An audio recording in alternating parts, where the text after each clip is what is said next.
신약성경 야고보서 2장 14절부터 26절까지 한 절씩 교독하겠습니다. 14절을 먼저 제가 읽겠습니다. 야고보서 2장 14절. 내 형제들아, 만일 사람이 믿음이 있노라 하고 행함이 없으면 무슨 유익이 있으리요? 그 믿음에 능히 자기를 구원하겠느냐?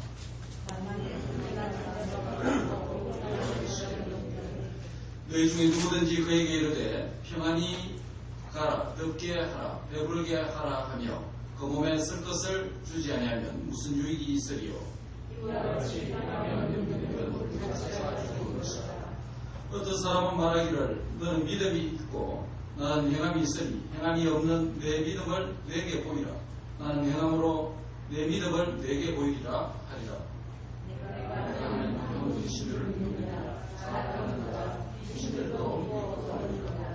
허탄한 사람아, 행함이 없는 믿음이 어것인 줄 알고자 하느냐?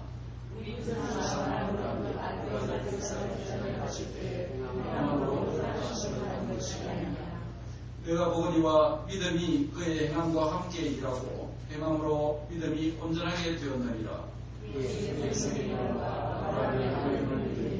그것을 그로 입히셨다는 말씀이 이루어지고 하나님의 도시가 진노하리라. 이로보건대 사람이 행함으로 의롭다 하심을 받고 믿음으로만은 아니니라.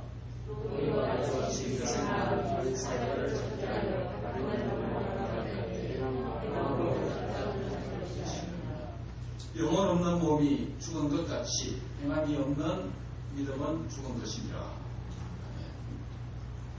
네, 지난 시간에 참된 경건이 무엇인지 네 가지로 말씀드린 적이 있습니다. 기억하시는지 모르겠습니다. 첫 번째 참된 경건은 믿음과 행함의 균형이다라고 말씀을 드렸습니다. 그리고 두 번째는 참된 경건은 하나님을 닮는 것이다라고 했고요. 그리고 세 번째 참된 경건은 이웃 사랑이다라고 했습니다.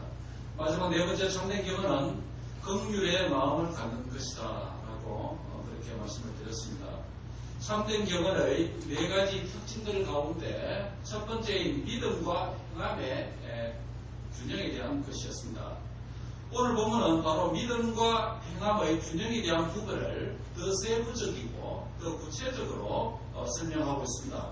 여러분은 항상 이런 방식을 취합니다. 어떤 이슈를 말해놓고 그 특징들을 나열한 뒤에 그 다음에 특징 하나를 이어진 문맥에서 반복해서 더 세부적으로 더 구체적으로 그렇게 말하는 진술하는 방식을 취하는 것이 야고보의 문맥적 특징이라고 할 수 있습니다. 오늘 본문에도 보면 야고보는 앞 시간에 참된 경건에 대한 여러 가지 특징들을 정의들을 말한 후에 그 중에 하나의 믿음과 행함을 이어지는 오늘 본문에서 이 주제를 더욱더 부각시키고 더 구체적으로 세부적으로 그렇게 강조하려고 하는 방식을 취하고 있다는 것입니다. 그래서 오늘 이 문맥적인 내용은 믿음과 행함에 대한 것이다라고 할 수 있겠습니다. 그래서 믿음과 행함 이 함께 있는 것을 오늘 본문은 바로 온전한 사람이다라고 그렇게 부르고 또 믿음과 행함이 함께하지 못하는 경우를 허탄한 사람이다라고 그렇게 부르고 있습니다. 그래서 오늘 제 설교 요지는 허탄한 사람인가 온전한 사람인가 라는 이런 제목으로 말씀을 드리려고 합니다. 본문 14절에 보면 내 형제들아, 만일 사람이 믿음이 있노라고 행함이 없으면 무슨 유익이요? 라고 그렇게 말씀합니다.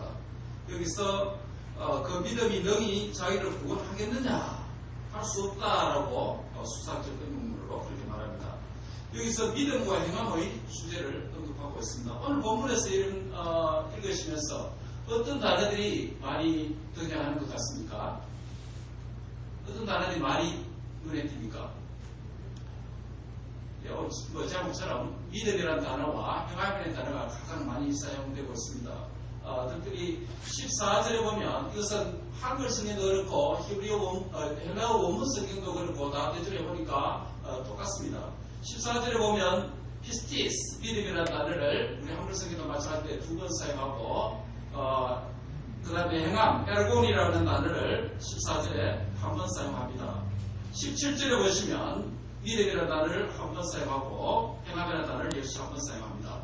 18절에도 보시면 믿음과 행함이라는 단어를 각각 3번씩 사용합니다. 20절에 보시면 믿음이라는 단어를 한 번 쓰고 행함이라는 단어를 한 번 씁니다. 21절에는 믿음이라는 단어를 없는데 행함이라는 단어를 한 번 씁니다. 22절에는 믿음이라는 행함이라는 단어를 각각 2번씩 씁니다. 24절에는 각각 한 번씩 사용합니다. 25절에는 믿음이라는 단어를 없는데 행함이라는 단어를 한 번 씁니다. 26절에는 각각 한 번씩 씁니다. 통합을 내보면 믿음이라는 단어를 오늘 본문에서는 11회 사용하고 있고 행함이라는 단어를 12회 사용하고 있습니다. 물론 19절과 23절에 보면 피스티오 동사, 믿는다는 동사를 사용하는 것도 포함할 수도 있습니다. 어쨌든 오늘 본문의 내용은 믿음이라는 단어와 행함이라는 단어를 굉장히 10회 이상씩 이렇게 사용하면서 전체 문맥을 그렇게 진행시키고 있다는 사실입니다. 이 말씀은 행함이 없는 믿음은 무익과 멸망이라고 하는 등식이 성립합니다. 왜냐하면 오늘 본문을 보면 믿음에서 행함이 없으면 무익하다. 즉 믿음에서 행함을 빼버리면 믿음은 마이너스 행함은 이거는 무익한 것이다 라고 말합니다. 여기서 무익한 것은 단순히 유익하고 좀 덜 나았다 이런 개념이 아니고 바로 믿음에서 행함을 빼버리면 그것은 자기 멸망이다 라고 그렇게 말씀을 합니다. 왜냐하면 그 믿음이 너희 자기를 구원하겠느냐, 즉 자기를 구원하지 못하고 멸망시킨다는 것입니다. 그러므로 믿음이 얼마나 중요한 것인가 하는 올바른 믿음을 갖는 것이 얼마나 중요한 것인가, 즉 이것은 멸망이냐 구원이냐 문제를 결정짓는다는 것입니다.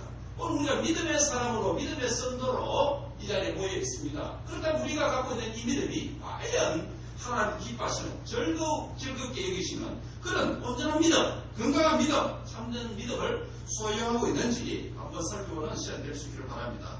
그래서 역설적으로 말하면 믿음 플러스 행함은 유익한 것인데 그 유익이 뭐냐면 바로 구원의 문제와 관련이 있다고 그렇게 말씀을 하는 것입니다. 믿음과 행함의 관계에 대해서 설명하기 위해서 야고보는 한 상황을 설정해서 15절에서 설명합니다. 그 설정된 상황이 무엇입니까? 형제 자매의 헐벗음과 일용할 양식의 결핍함의 상황을 설정을 하고 있습니다. 물론 이 문맥은 형제자매 헐벗음 일용할 양식을 주자라는 이런 내용이 아닙니다. 하나의 예로서 설정을 이렇게 하는 것입니다. 그러면서 주된 이 논지는 믿음과 행함이 메인 주제입니다. 메인 스트림이라는 것이죠. 이러한 상황 안에서 등장하는 형제 자매에게 평안히 가라, 덥게 하라, 배불리 하라 라고 말만 하는 것은 아무런 유익이 없다는 것이죠. 그 몸에 쓸 것을 실제 제공하여 주지 않으면 무익한 것이라고 말합니다. 그리고 나서 이 상황 설정으로부터 주시는 메시지가 무엇입니까? 17절에 그 결론적인 말씀을 합니다. 17절을 다 같이 한번 읽을까요? 보면 17절입니다. 시작. 이와 같이 행함이 없는 믿음은 그 자체가 죽은 것이다. 이 믿음은 사망 아래 있는 영혼들에게 생명을 주는 속성이 믿음인데 행함이 없는 그 믿음이 죽음이다 라고 그렇게 지금 말씀을 하고 있는 것입니다. 이어지는 본문 18절에 야고보는 두 번째 상황을 설정해서 믿음과 행함의 관계를 또 설명합니다. 18절을 볼까요? 어떤 사람이 말하기를 너는 믿음이 있고 나는 행함이 있으니 행함이 없는 내 믿음을 내게 보이라. 나는 행함으로 내 믿음을 너에게 보이리라 라고 그렇게 말합니다. 여기서 불특정의 어떤 사람이 말하는 경우를 야고보가 예를 들어서 상황을 설정해서 설명합니다. 너는 믿음이 있고 나는 행함이 있다. 이것은 교회 공동체 내에 매우 이상한 연합의식 또는 이상한 공동체의식을 보여주는 말입니다. 이것은 나의 믿음과 너의 행함을 언급합니다. 즉 교회 공동체 내에 한 사람은 믿음을 가지고 있고 또 한 사람은 행함을 가지고 있다고 말합니다. 이것은 서로 독립된 두 개의 인격체가 믿음과 행함을 각각 하나씩 나누어 갖고 있는 역할을 갖다 하는 경우라고 할 수 있습니다. 믿음이 있는 사람은 행함만 있는 사람에게 이렇게 말합니다. 너의 행함을 나와 나누자 라고 말합니다. 그리고 행함이 있는 사람은 믿음만 있는 사람에게 너의 믿음을 나와 나누자 라고 말합니다. 매우 아름다운 공동체의식을 갖는 것 같이 그렇게 보입니다. 하지만 건강한 믿음, 올바른 믿음은 두 개의 인격체가 믿음과 행함을 어느 하나를 각각 소유하고 나에게 없는 것을 상대방에게 달라고 말하는, 다른 사람과 공유하는 형태가 믿음이 아니라는 것입니다. 한 사람의 믿음이 다른 사람의 믿음 생활에 도전을 주고 영향을 주는 것은 사실입니다. 그렇지만 한 사람의 믿음이 다른 사람의 믿음을 대신한다거나 나의 믿음이 다른 사람의 믿음을 대체할 수 없다는 것입니다. 쉽게 말하면 내가 믿음이 있기 때문에 믿음 없는 사람이 나와 함께 천국에 갈 수 없다는 것이죠. 내가 믿음이 있기 때문에 믿음 없는 사람이 구원을 받을 수가 없다는 것입니다. 이런 점에서 믿음은 다른 사람과 함께 공유하는 공유적 속성을 갖는 것이 아니라 믿음은 주님과 개인적인 관계의 개념이고 주님과 공유하는 개념이라는 것입니다. 즉 믿음은 사람과 공유하는 공유적 개념이 아니고 주님과 나와 1대1 사이에 공유하는 그런 관계의 개념이 믿음이라는 것입니다. 그러므로 우리는 믿음 생활을 한다고 할 때에 여러 가지 거기에 많은 필요 없는 것들이 많이 개입될 때 있습니다. 거기에 나의 체면도 개입될 수 있고 나의 또 습관도 개입될 수 있고 또 나의 환경도 여러 가지 환경도 개입될 수 있습니다. 지금 현재 하는 나의 믿음 생활, 나의 믿음 행위가 정말 다른 것이 다 없다 할지라도 주님과 나와의 이 세상에 존재한다고 할 때 여전히 그러한 믿음의 방식을, 믿음의 생활을 영위할 수 있겠습니까? 라는 문제입니다. 저 믿음은 다른 것과의 관계가 아니라 주님과 나와의 관계입니다. 나와의 관계고 다른 사람과 공유적, 다른 환경과 공유하는 그런 속성의 문제가 아니라 믿음은 나와 주님과의 공유하는 아주 긴밀한 관계의 개념이라는 것입니다.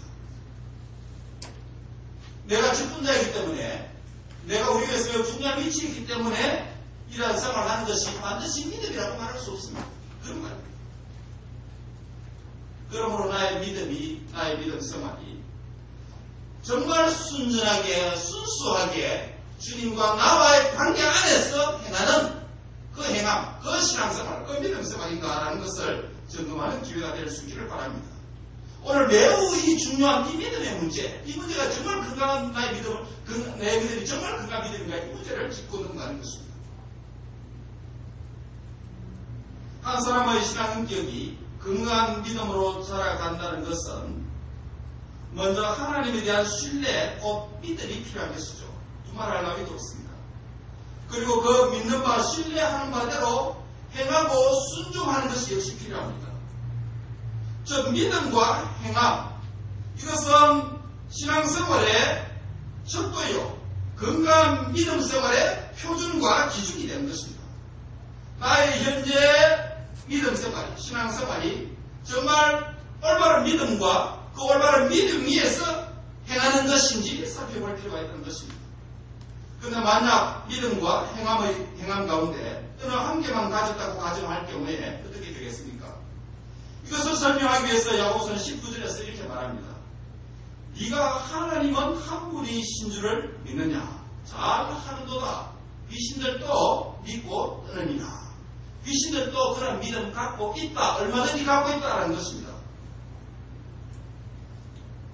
그래서 하나님의 한 분이라는 사실에 대한 믿음은 귀신들도 가지고 있다라는 것입니다.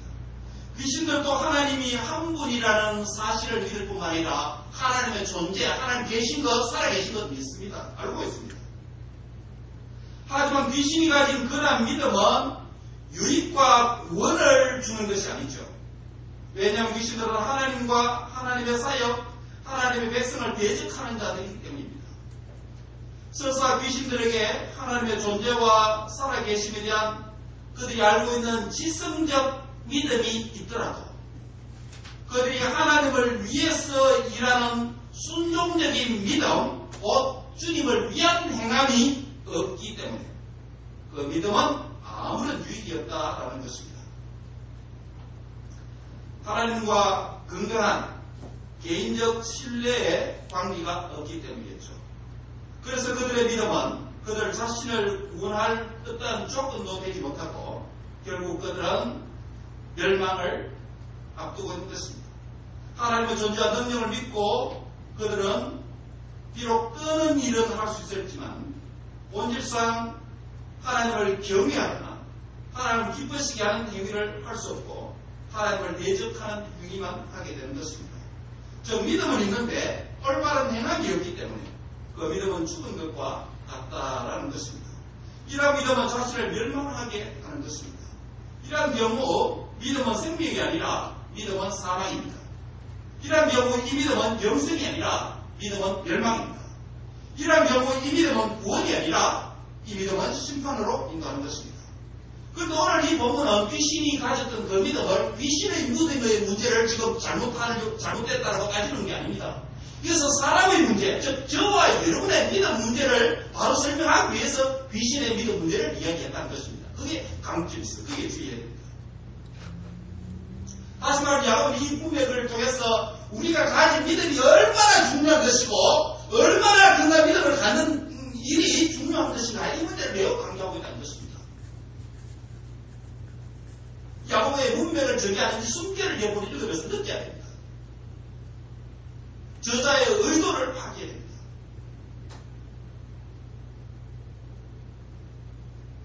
사람의 믿음 문제를 너의 믿음 문제를 말하기 위한 예정으로서 마귀의 믿음 문제를 언급했다는 것입니다. 우리에게 왜곡된 믿음, 건강하지 못한 믿음이 얼마나 위험한 것인가라는 것을 보여줍니다. 그래서 20절에 이 섹션의 결론의 말씀을 하고 있습니다. 무엇입니까? 흑탄한 사람아 행함이 없는 믿음이 헛것인 줄 알고자 하느냐라고 말합니다. 여기서 흑탄한 사람이라는 말합니다. 그런 사람. 여기서 흑탄한 사람이라고 할 때 흑탄이라고 하는 표현은 empty, vain이라는 뜻인데 본문적으로는 집을 지을 때, 건축할 때 기초를 안 놓는 것을 의미합니다. 집을 짓는데 기초를 안 놓으면 어떻게 됩니까? 가장 중요한 일을 안 한다는 것입니다. 그 위에 기초를 안 놓고 집을 지을 수도 없는 것이죠. 안전하지 못한 것이죠. 무너지는 것입니다. 멸망하는 것입니다. 파괴되는 것입니다. 자신만 파괴되는 것이 아니라 다른 사람도 위협에 받을 수 있습니다. 흑탄한 사람에 대한 반대 표현을 야고보서에 찾는다면 야고보서 우리가 1장부터 계속 강의해왔는데 그것은 뭐냐면 온전한 사람이라는 것입니다. 온전이라는 단어를 썼습니다. 온전한 주님의 성품을 닮은 사람, 그것이 바로 참된 믿음을 가진 사람입니다. 오늘 본문에도 나오겠습니다. 우리가 알고 있고 믿고 있으면서 행함이 없을 때 그 주된 원인은 우리의 연약함 때문일 수도 있습니다. 그런데 그러한 행함이 없는 신앙은 단순히 좀 무익한 것이 아니라 오늘 마귀의 믿음의 예정을 통해서 보여주었듯이 이것은 하나님의 대적이 될 가능성이 많다는 것입니다. 주목해야 됩니다. 우리의 행함이 없는 우리의 연약이 악의 도구로 사용될 수 있다는 것입니다. 나의 믿음 없음이 악의 도구가 될 수 있다는 것입니다. 내 자신이 믿는 바를 행하지 않을 때 세상 사람들은 우리를 향하여 손가락질할 수 있습니다. 결국 이것은 교회와 복음과 하나님의 영광을 가리는 것이 됩니다. 이런 일은 비일비재합니다. 이런 점에서 믿는 바를 행하지 아니할 때 이것은 먼저 나의 문제이기도 하지만은 나의 유익과 무익의 문제에 근거 차원을 넘어선다는 것입니다.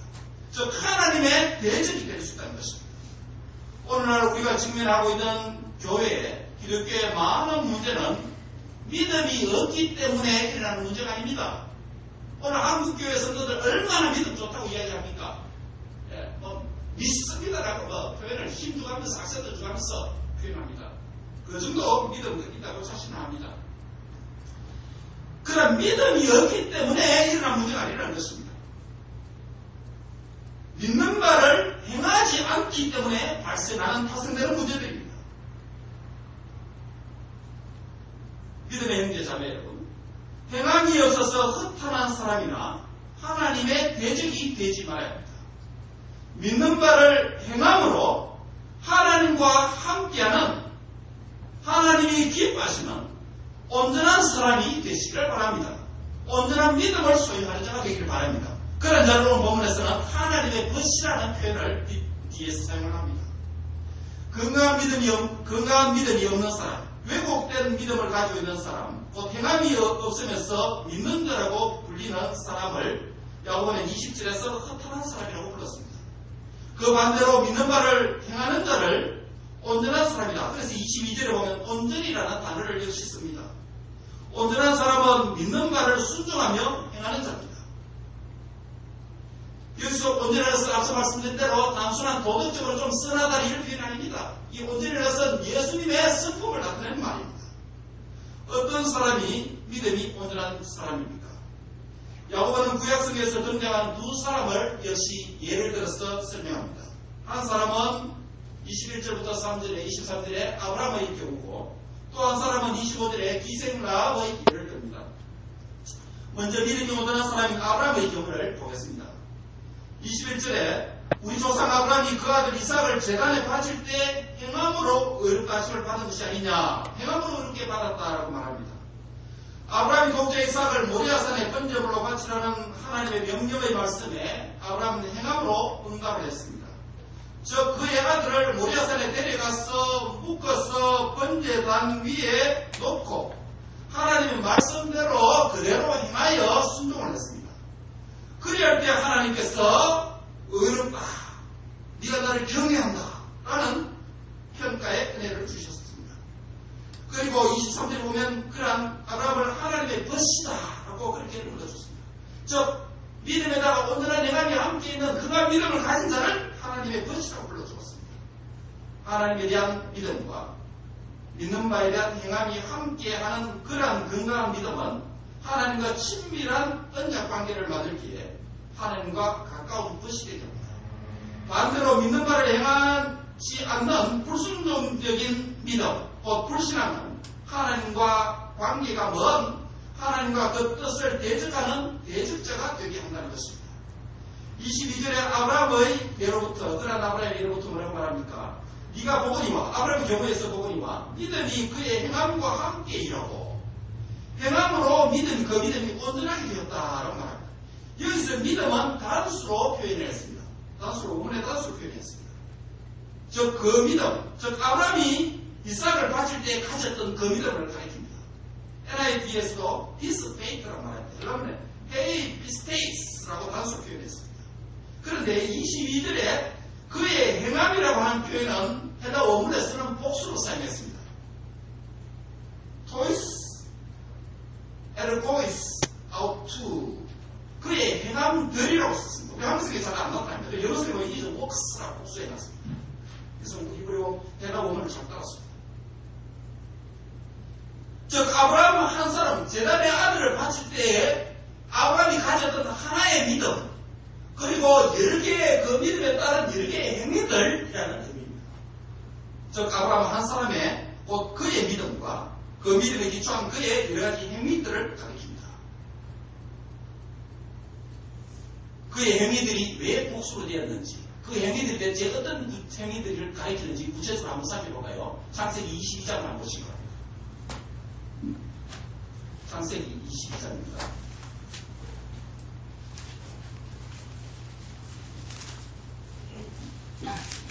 창세기 22장은 이삭을 번제로 모리아산에 드리라고 하는 그 명령이 주어지는 것부터 해서 바치는 과정까지 나타나는 내용이 본문입니다.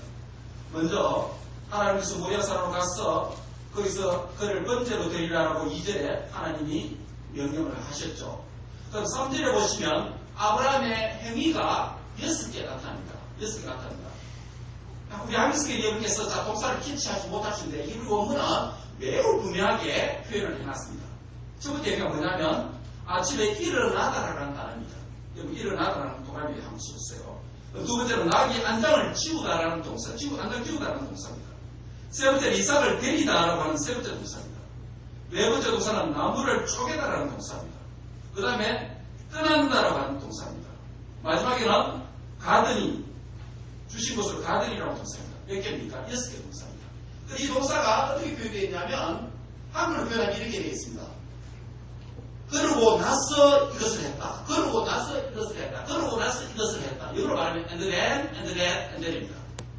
좀 오랜만에 이걸 표현하면 wow, consecutive imperfect을 사용했는데 무슨 말이냐면 wow, 계속 공유하려면 다음 행위가, 앞에 행위가 끝나자마자 연속적으로 그 다음 행위를 하고, 그 다음 행위를 하고, 이게 꼬리 물려서, 꼬리 물려서 6개 행위가 그대로 이해나요. 기본으로 보면 잘 표현되어 있습니다. 여기 3대로 나타나는 요 6가지 행위가 무슨 행위냐면, 아브라함이 번제자로, 자기 집에서 모리아산으로 출발하기 전에, 아침에 있었던 출발 전에 6가지 행위입니다. 그 다음에 출발해서 모리아산 도착해서 행위가 6가지 또 나옵니다. 9절을 직접 한번 보시기 바랍니다. 9절에 하나님 그에게 일러주신 게 이런지라라고 말하고 있고, 그 다음에 설명이고, 그 다음에 이해부터 보세요. 이해부터 아브라함이 그곳에 재단을 쌓고라는 동사가 있습니다. 그 다음에 나무를 벌려놓다라는 동사가 있습니다. 그 이삭을 결박하다라는 동사가 있습니다. 나무 위에 놓는다는 동사가 있습니다. 손을 내민다는 동사가 있습니다. 그 다음에 칼을 잡다라는 동사가 있습니다. 무슨 말입니까? 나중에 제가 창세기 22장 강의할 기회가 있으면 여기 대해서 아브라함이 집에서 출발할 때 6개의 행위와 산 앞에 도착해서 행한 이 행위가 얼마나 믿음의 행위였는지 제가 설명할 기회가 있습니다. 오늘 그 메인 이슈가 아니기 때문에 그거는 간략하게 하고, 어쨌든 출발할 때 6가지 행위와 도착해서 6가지 이 행위가 무엇에 기초하는 것인가 하는 것을 이 창세기 22장 문맥을 통해서 한번 보겠습니다. 5절에 한 번씩 말합니다. 이 아브라함이 종들에게 이렇게 말합니다. 너희는 나귀와 함께 여기에서 기다리라. 내가 아이와 함께 저희 가서 뭐하고요? 예배하고. 주어가 뭡니까? 그 다음에 누가? 우리가입니다. 이게 우리가 누굽니까?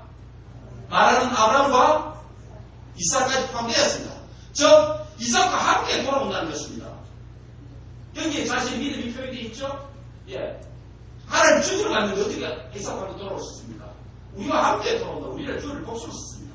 우리와 함께 우리가 너에게로 돌아오리라 하고 아브라함의 믿음을 표현했습니다. 그 다음에 8절에 한 번씩 말합니다. 8절에는 이번에 아들과 이야기입니다. 앞에는 종들과 이야기했고 8절에 한 번 보세요. 아브라함이 이르되 내 아들아 번제할 어린 양은 하나님이 자기를 위하여 친히 마시리라. 준비하시리라.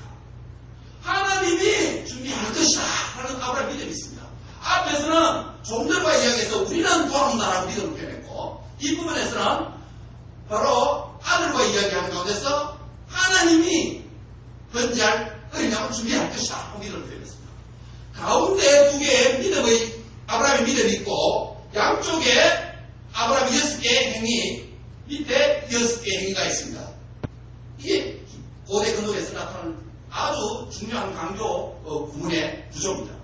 바깥에 뭡니까? 여러분 이야기하면 다마내기, 양파, 껍질, 앞껍질 있고 바깥 껍질 있잖아요. 그 다음에 샌드위치, 빵빵, 그 다음에 야채, 햄 이런 식으로 이런 구조를 취합니다. 이것은 매우 중요한 이야기입니다. 즉 6가지 행위가 있고 6가지 행위가 있고 가운데 믿음의 이야기가 있습니다. 즉 양쪽에 6가지 아브라함의 집에서 출발할 때 6가지 행위와 모리아산 도착해서 6가지 행위는 아무 생각 없이 망명해서 좌들에서 하나님 하나님과 억지로 질질 끄지게 발 끄지면서 가는 일이 아니라 철저하게 믿음의 근거에서 아브라함이 행함을 했다는 것을 의미합니다. 다시 잡고서 돌아옵니다.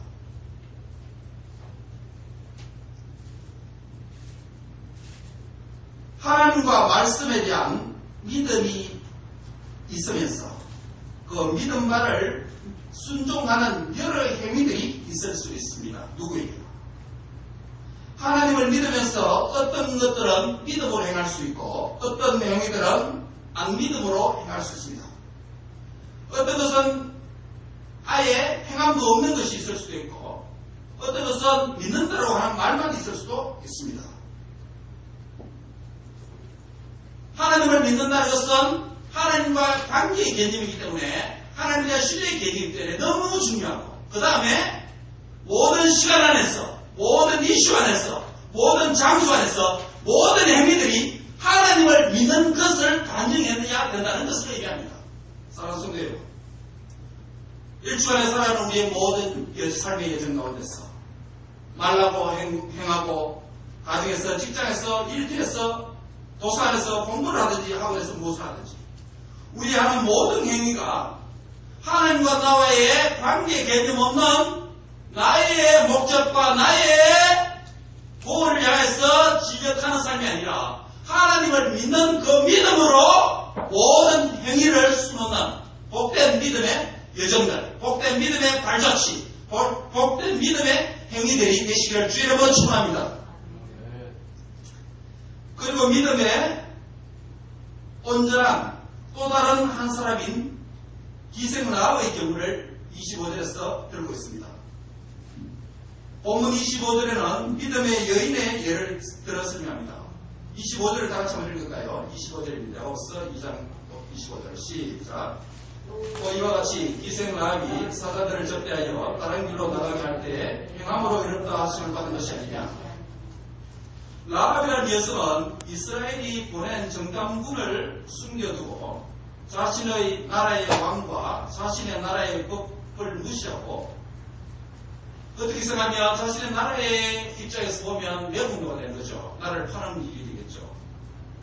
이 문제가 기독교율에서는 옳은가 바른가 이런 많은 이슈가 있습니다. 그렇죠? 아시죠? 그러나 기생 라합은 땅의 법보다도 땅의 권위보다도 더 높은 권위, 더 높은 법, 그 하늘의 권위이신 하나님의 복종하는 것이기 때문에 그녀가 행한 일은 단순히 매국노가 아니라 매우 선한 것이고 정당한 것이다라고 그렇게 판단할 수 있습니다.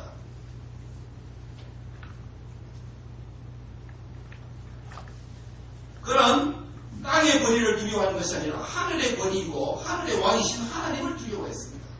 기생 라합의 정탐꾼을 숨겨준 이야기는 여리고 성의 멸망 앞에서 하나님의 구원을 소망하고 믿음으로 원공동체에 참여할 것을 소망하면서 하나님의 전쟁인 여리고 전쟁에서 하나님의 편에 섰던 여인이었습니다. 생명의 주권자의 편에 섰습니다. 그러므로 기생 라합의 기사에서 우리는 그녀가 행한 그녀의 행한 것은 바로 그 행위로부터 하나님으로부터 의롭다 하심을 받았다라고 구원을 받았다라고 말씀을 전합니다. 그녀의 행함이 그녀를 유익하게 했고 단순히 조금 유익한 정도가 아니라 심판으로부터 자기를 구원을 받게 됐다라고 말합니다. 라합도 아브라함처럼 그녀가 하나님에 대한 믿음과 그리고 그 믿는 바대로 행했다는 것이 공통점입니다. 아브라함과 라합의 기사를 통해서 살펴보면 매우 흥미롭습니다. 하나는 구약의 한 남성의 믿음 이야기고 또 다른 하나는 구약의 한 여성의 믿음 이야기입니다. 한 남성의 믿음은 그 믿음을 소유한 자는 하나님의 부름을 받은 이스라엘의 믿음의 조상입니다. 한 여성의 믿음을 소유했던 그 여성은 이스라엘 밖에 이방인 출신의 여인 라합입니다.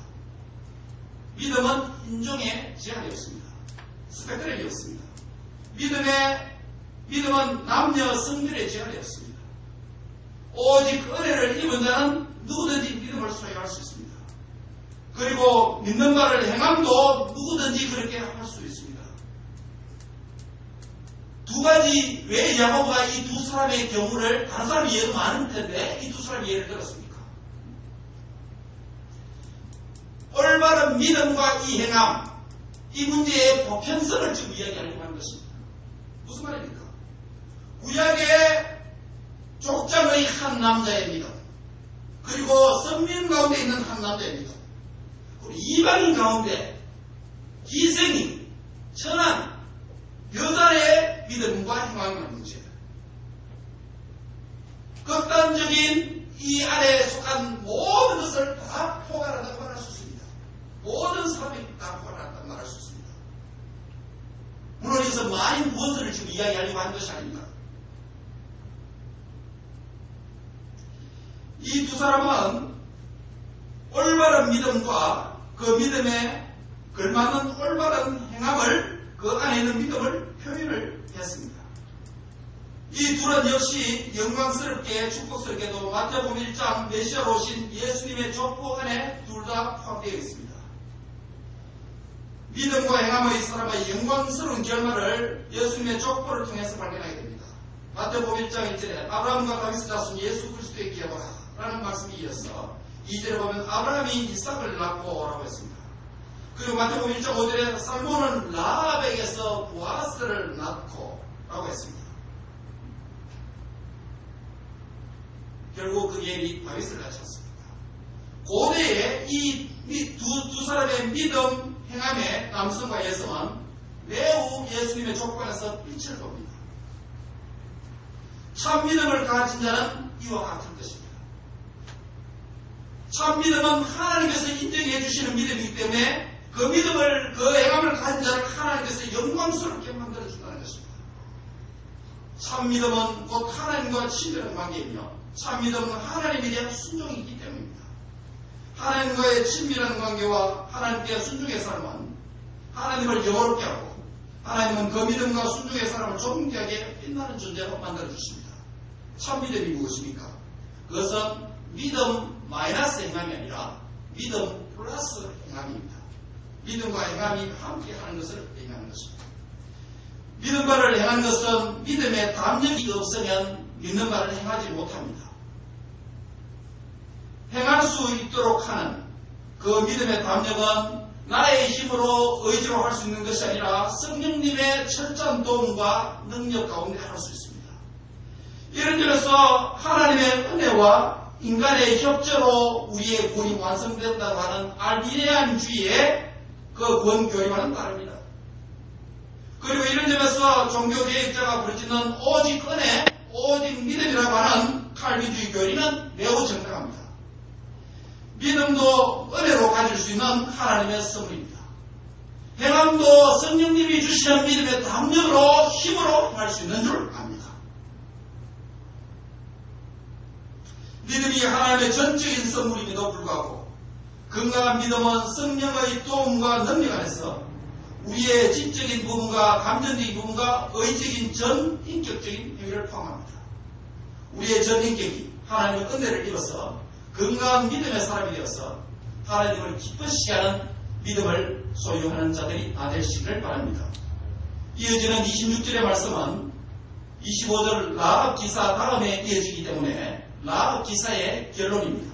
동시에 26절의 말씀은 아브라함의 기사 21절부터 23절과 그리고 라합 기사로 구성된 구약의 한 남자와 한 여자의 믿음 이야기 둘 다의 결론에 해당하기도 합니다. 마지막이기 때문에. 그리고 26절은 오늘 본문의 전체의 결론이기도 하고 오늘 제 설교의 결론이기도 합니다. 나같이 26절을 한 목소리로 읽도록 하겠습니다. 시작. 영혼 없는 몸이 죽은 것 같이 행함이 없는 믿음은 죽은 것이다. 여기서 사는 사람의 구성 요소를 말합니다.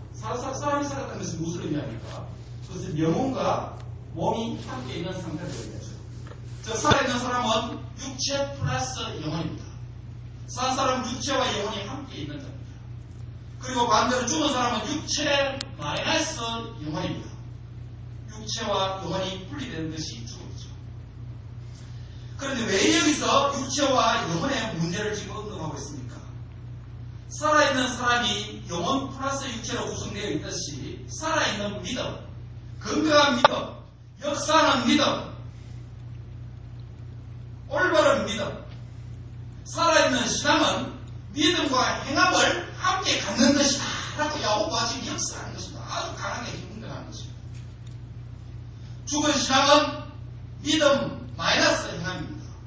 믿음과 행함이 분리된 것은 마치 영혼과 육체가 분리되는 죽은 사람과 같다는 것입니다. 그만큼 위험한 것이다 라는 지금 이런 쪽으로 말하는 것입니다. 아까 앞에 나귀 얘기 마찬가지입니다. 우리의 믿는 바가 있습니까? 믿어야 될 말씀을 주셨습니까? 그 말씀은 곧 우리의 의지적으로 행해야 하는 순종해야 될 말씀인 줄 받으신 바입니다. 그래야 이 사람이 그 사람이 온전한 믿음의 사람이며 살아있는 신앙입니다. 하나님과 말씀에 대한 우리의 믿음을 행함으로 완성하시기 바랍니다. 행함이 결핍된 믿음의 사람은 허탈한 사람이 됩니다. 여러분은 허탈한 사람입니까? 온전한 사람입니까? 어떠한 믿음의 사람입니까? 만약 여러분의 믿음에 행함이 없거나 약하다면 믿는 바에 대한 행함을 보충하여 허탄한 사람에서 온전한 사람으로 자라가기를 바랍니다. 성령님을 의지하여서 믿음의 담력을 얻어서 나의 행함과 나의 행함을 신실하고 간절하고 견고하게 되기를 바랍니다. 온전한 사람은 결국 하나님처럼 신적인 성품으로 자라가는 자입니다. 하나님은 우리가 허탄한 사람으로부터 온전한 사람으로 자라가기를 원하십니다.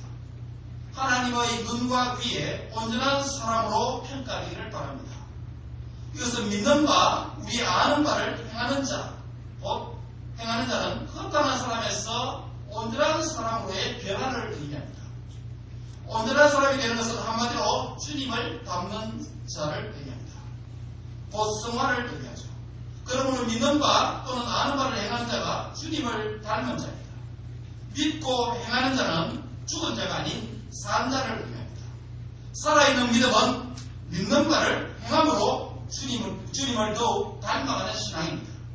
우리의 믿음과 우리의 행함에서 주님을 닮는 온전한 사람으로 변화되는 성화의 은총이 있기를 바랍니다.